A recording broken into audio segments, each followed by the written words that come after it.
हर हर महादेव। ओम नमः शिवाय। मंडेन ज्योतिष, मुंडेन एस्ट्रोलॉजी।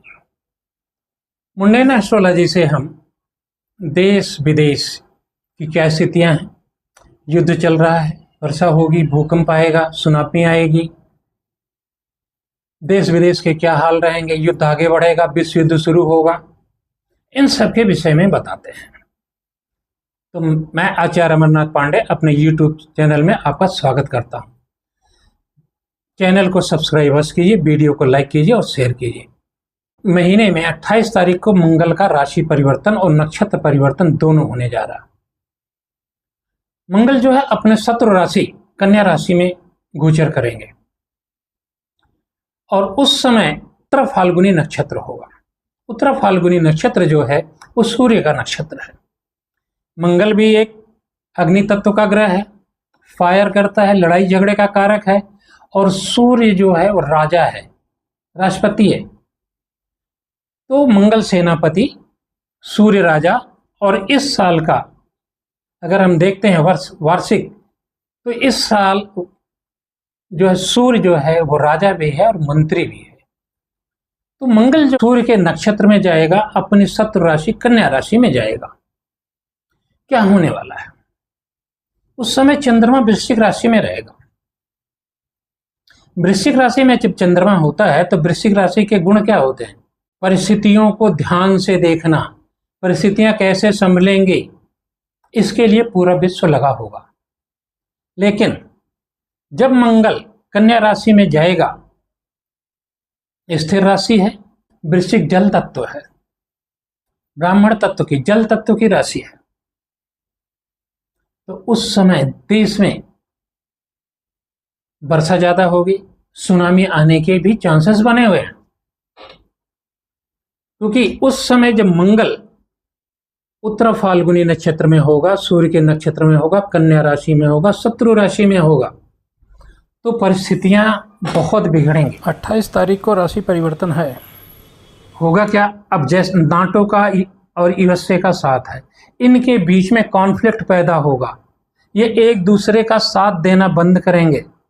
यूक्रेन और रशिया की लड़ाई चल रही है, उस समय रशिया बहुत भारी पड़ेगा और यूक्रेन का तहस नहस करने का ही उम्मीद बना हुआ है। ट्रंप को आप देख ही रहे हैं, आज कुछ कहते हैं, कल कुछ कहते हैं। उनके कथनी और करनी में बहुत ही फर्क है। यू टर्न लेना उनका काम हो गया है। तो जो समझते हैं कि मैं बहुत बड़े देश का राष्ट्रपति हूं, सारा देश मुझे मानता है, मैं सब पे सैंक्शन लगाऊंगा, टैरिफ लगाऊंगा, अब उनकी चलने वाली नहीं है। क्योंकि कोई भी देश उनका सहयोग करने वाला है नहीं, क्योंकि नाटो उनसे परेशान होगा। कन्या राशि में देखें तो कन्या राशि जो होती है ये पश्चिम की राशि होती है। तो पश्चिम के देशों में जो भी नाटो के देश हैं वो परेशान होंगे। क्योंकि उन क्या कर रहे हैं वो आजकल? यूएसए से हथियार खरीद रहे हैं, यूक्रेन को दे रहे हैं उधार। यूएसए जो है कहता जी नगद पैसे दो, ये ले जाओ हथियार, और यूक्रेन को दो उधार में, जब उसकी स्थिति ठीक होगी तो पैसे देगा। कौन अपनी अर्थव्यवस्था को तबाह करना चाहेगा इस स्थिति में? तो ये जो स्थिति बन रही है, और दूसरी स्थिति बन रही है कि रशिया वहां से थोड़ा सा नॉर्थ में पड़ता है, और नॉर्थ में जब होगा तो गुरु की स्थिति और मंगल की जो स्थिति बनती है, क्योंकि मंगल जो है दक्षिण का स्वामी है और सूर्य पूरब का, और जब वो नॉर्थ की स्थिति बनेगी और गुरु की स्थिति अच्छी है, तो उन दिनों रशिया जो है उसका भाग्य चमक रहा होगा और वो नाटो के ऊपर भी अटैक कर सकता है। तब नाटो को समझ में आएगा कि ये जो रशिया का अटैक है ये तो यूएसए के कारण है, तो इनके बीच में कॉन्फ्लिक्ट आएगा। होगा क्या देश दुनिया में? अगर हम अपने देश की बात करें तो हमारे देश का वृष लग्न है। वृष लग्न वालों को अगर हम देखें तो उस समय स्थितियां बहुत, क्योंकि आपका जो धर्म का भाव है और जो पंचम भाव है, ये दोनों भाव जो हैं ये थोड़ा मेलेफिक प्लैनेट से के प्रभाव में होंगे, अशुभ ग्रहों के प्रभाव में होंगे।